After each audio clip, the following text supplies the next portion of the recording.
Hello hello les Kalalilas, j'espère que vous allez tous bien. Donc c'est Pensée de l'espace Kalali. Je reviens avec une toute nouvelle vidéo parce que ça fait très longtemps que je n'ai pas fait des vidéos YouTube, des tutos YouTube. Parce que c'est assez long à faire et puis voilà. Donc là je reviens avec une confection que j'ai faite pour une mariée. C'est une confection, c'est une robe qu'elle devait porter lors d'une cérémonie d'enterrement de jeune fille. Qu'ils appellent la cérémonie du henné. Voilà, la cérémonie du henné. Donc en fait, le jour de la cérémonie, la mariée, elle porte cette tenue et elle fête son enterrement de jeune fille avant son mariage avec toutes ses copines et toutes ses cousines et toutes ses sœurs et donc elle doit porter une tenue originale. Donc là, pour sa cérémonie de henné, elle a choisi un tissu indigo qui déteint un peu, originaire du Sénégal. Et donc voilà, et les autres mariées, elles étaient habillées tout en blanc. Enfin, elles devaient être habillées en tenue moins voyant que celle de la mariée. Voilà, c'est la mariée qui doit briller ce jour-là. Et donc voilà, donc là je vous montre rapidement le tuto, hein. Donc j'ai coupé, donc le but c'était de faire un boubou, un grand boubou avec un foulard. Donc pour commencer, j'avais coupé le tissu, coupé le boubou. Ensuite, j'avais fait l'ourlet du bas. Après ça, j'ai surfilé tous les côtés. Donc il y a 2 coutures sur le côté parce que c'est un vêtement ample.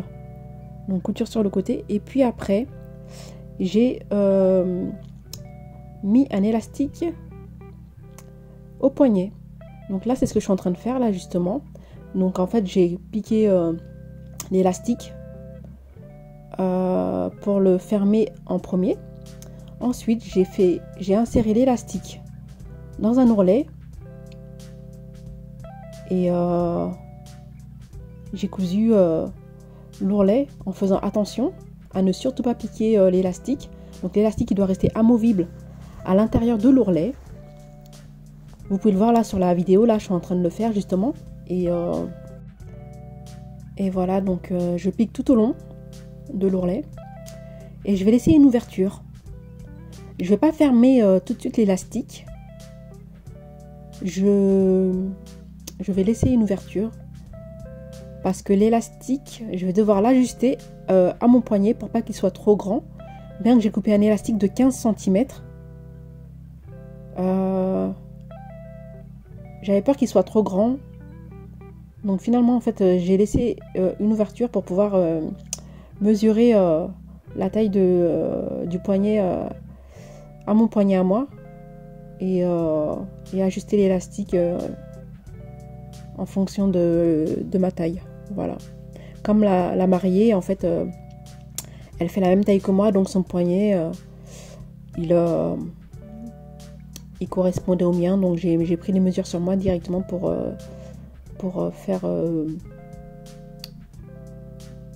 mesurer la poignée. Voilà.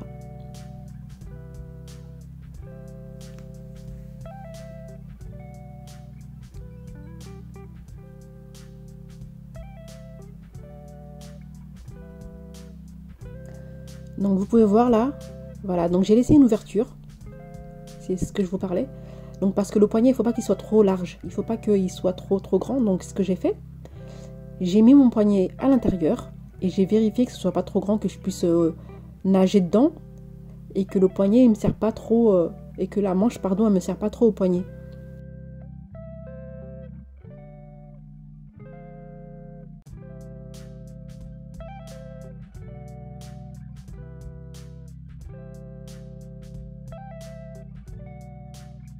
Une fois la bonne taille décidée, donc ce que je fais un nœud à l'élastique. Et là l'élastique il est bloqué.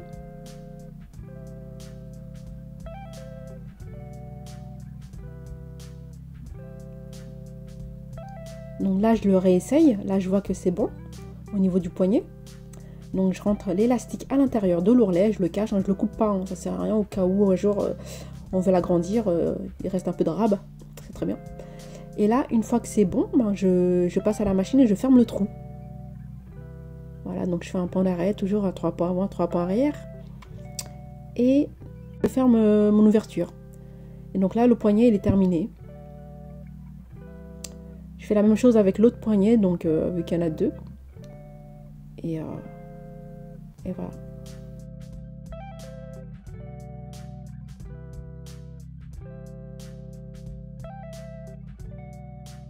Une fois que le poignet est terminé, les 2 poignets, ouais. Donc là, maintenant, je passe à l'encolure. Donc l'encolure, je l'ai coupée. Et je vais faire la finition avec une pose de biais. Donc le biais, c'est une bande de coton coupée en travers qui permet de s'adapter à tous les arrondis et qui va permettre de finitionner l'encolure. Ça va nous éviter de faire un ourlet. Donc voilà, je pose mon ourlet, je pose mon biais, je l'ouvre en 2 hein, et je pique à l'intérieur de la rainure. L'ourlet là, il faisait, c'est un ourlet de 1 cm je pense, et donc chaque rainure, une fois ouvert, ça fait 5 mm. Donc là, en fait, c'est comme si je cousais mon biais à 5 mm du bord de mon encolure. Donc ça, c'est une technique de finition qui sert quand les vêtements ne sont pas doublés. Voilà, donc là, j'arrive à la fin. J'ai fait tout le tour de mon encolure. Donc j'essaye de faire un tuto vraiment complet parce qu'on m'avait reproché que mes vidéos, elles allaient trop vite. Donc là, j'ai essayé de la faire un peu plus longue et avec plus d'explications. Donc j'espère que vous comprendrez la longueur voilà, de la vidéo. Donc là, mon biais, j'ai cousu le cercle. Je laisse l'ouverture, je coupe mon biais. Je laisse dépasser environ 2 cm. Je vais préplier une partie que je vais écraser avec mon ongle. Je préplie aussi, j'ouvre le biais bien sûr en entier. Voilà. Je préplie aussi la deuxième partie en écrasant avec mon ongle. Ça va former un pli sur le biais. Et ces plis-là, de chaque côté, vont devoir être raccordés ensemble. Donc là, je m'apprête à faire un raccord de biais pour la finition.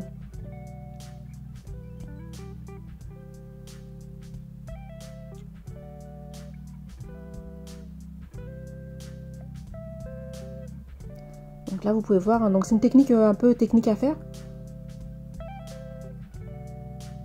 Mais le rendu est très joli parce que là, ça va permettre de cacher tout le biais, toutes les coutures et du coup, c'est comme si on avait posé un biais entier. Enfin, un biais sans raccord, quoi. On verra pas trop le raccord. Bon, là, moi, j'ai décidé de faire un raccord droit. J'aurais pu aussi faire un raccord de travers, donc un raccord en biais. Donc là, je mets une épingle. Cette épingle-là, elle est censée ressortir sur les 2 plis que j'ai fait. Donc c'est un peu délicat hein, cette partie-là. Donc c'est pour ça que j'ai préféré ne pas trop accélérer la vidéo à ce moment-là. Donc là, je plante l'épingle. Et la même épingle, je la réutilise pour planter dans l'autre partie du biais aussi. Donc je m'assure que devant et derrière, l'épingle, elle se ressort bien sur le pli.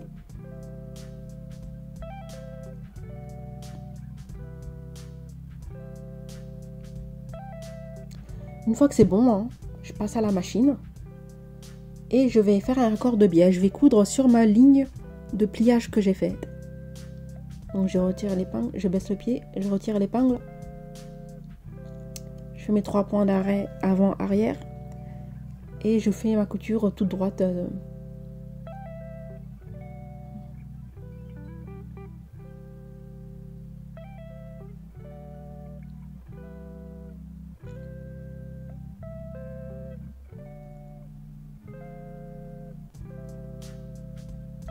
Donc voilà, donc là je pense, là je coupe les fils une fois terminé et je vais couper le biais en laissant 1 cm dépasser.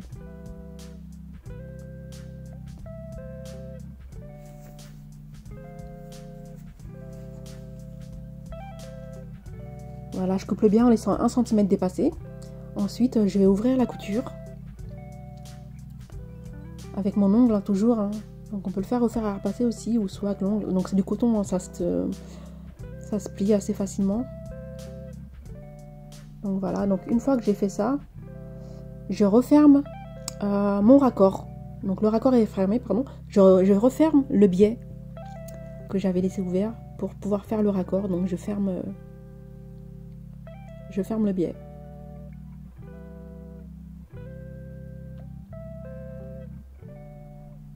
Donc en faisant les points d'arrêt, bien sûr, avant et arrière. Donc là, je fais un gros plan pour que vous voyez bien.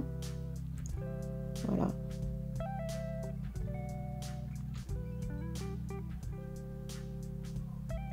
Donc là, ça, c'était la première partie de la pose du biais. Donc le raccord, il est terminé, vous voyez. Donc la couture. Et à l'envers, voilà ce que ça donne. Ça donne voilà, une couture, un raccord limite invisible, quoi, qui se fond dans la masse.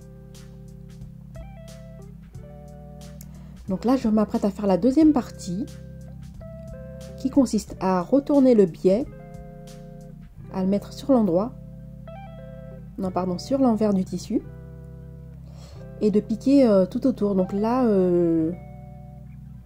je fais une couture entière, c'est-à-dire que je ne veux pas m'arrêter en plein milieu pour refaire un raccord, le raccord est déjà fait. Donc là, je vais juste coudre tout le contour, et sur l'endroit du tissu, eh bien, la couture, elle se verra. Donc sur l'encolure, on verra une couture de 1 cm, parce que le biais fait 1 cm fini.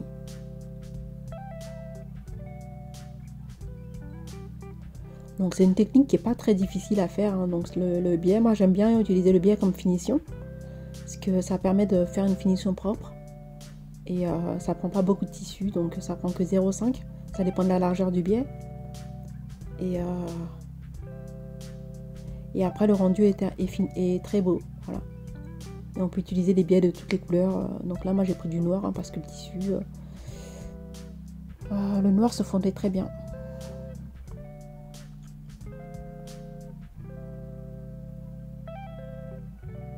Là j'arrive à la fin, je fais mon point d'arrêt et là je coupe les fils et puis le raccord est terminé. Donc là voilà, j'ai terminé la tenue. Et voici l'encolure avec la pose du biais.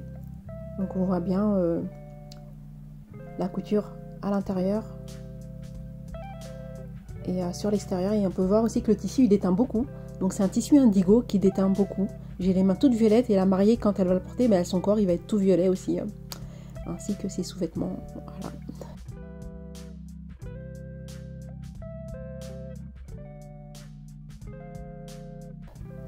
Et là, c'est les manchures que j'ai faites avec l'élastique. Vous pouvez voir, hein, donc j'ai ajusté à mon poignet, donc normalement ça va lui rentrer parfaitement. Donc la robe est terminée, mais je la trouvais beaucoup trop large. Alors moi, comme je suis assez maniaque et assez indécise, donc j'ai décidé de reprendre la robe avant de la rendre à la mariée et de la rétrécir sur le côté parce que je trouvais que c'était trop large. Et comme la mariée elle doit faire du 36-38 par là, j'avais peur que ça fasse que ça fasse trop gros en fait au niveau de la largeur. Donc j'ai décidé de recouper la largeur et de la rétrécir et d'amincir un peu les côtés. Donc pour ça je recoupe les côtés et je repasse à la surjeteuse. Donc le montage il a été fait à la surjeteuse, hein. Dès le départ il avait été fait à la surjeteuse. Donc la surjeteuse c'est une machine qui permet de faire les finitions intérieures. Elle fait les rebords et directement la couture. Donc c'est un gain de temps. Donc ça permet de faire directement la couture et puis la finition. Comme ça il n'y a pas de fil qui déborde à l'intérieur. Et tout l'intérieur est finitionné, aucun fil qui pend. Donc je fais ça sur les deux côtés.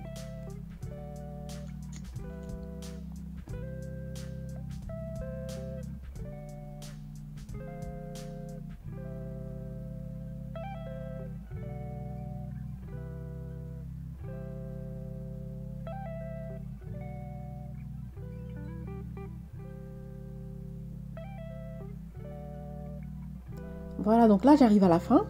Alors les fils de surjeteuse, je les coupe pas à ras. Donc je vous conseille de jamais les couper à ras. Ce qu'il faut faire, c'est les laisser un peu longs.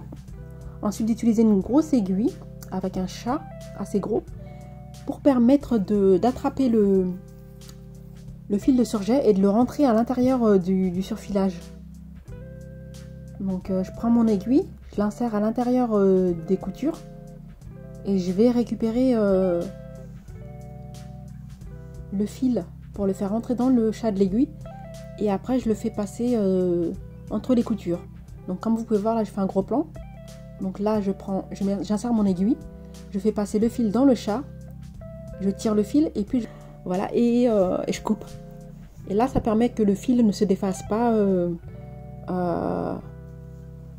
au fil du temps. Voilà. Donc là je passe à la couture du foulard. Donc le foulard, j'ai coupé un carré de 50 cm sur la largeur du tissu. Donc la largeur elle faisait 150 je crois bien. J'ai décidé de faire un ourlet tout fin, un mini ourlet. Donc pour ça on peut utiliser un pied à roulotter. J'en avais un mais le tissu il était tellement raide que ça passait pas. Donc j'étais obligée de faire un ourlet, un mini ourlet à la machine. Enfin à la main quoi. Et du coup de temps en temps il y avait des sautés. Donc j'ai dû à chaque fois un peu m'arrêter, découdre et faire une reprise de couture. Donc vous pouvez voir sur la vidéo, je m'arrête parfois pour reprendre. Et ben c'était des reprises de couture. Donc voilà, et j'ai fait ça sur les deux côtés parce qu'il y avait un côté, il y avait deux côtés, il y avait la lisière, je les ai laissés. Et du coup les ourlets, je les ai fait que sur le côté.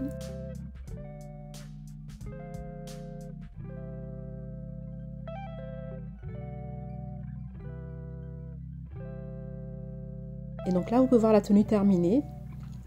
Et voilà, les manches. Le foulard que j'ai mis sur la tête du mannequin. Et le tissu indigo. L'encolure n'était pas trop grande, donc ça allait. Alors, je vous raconte vite fait la petite anecdote. Donc la mariée est venue essayer sa tenue.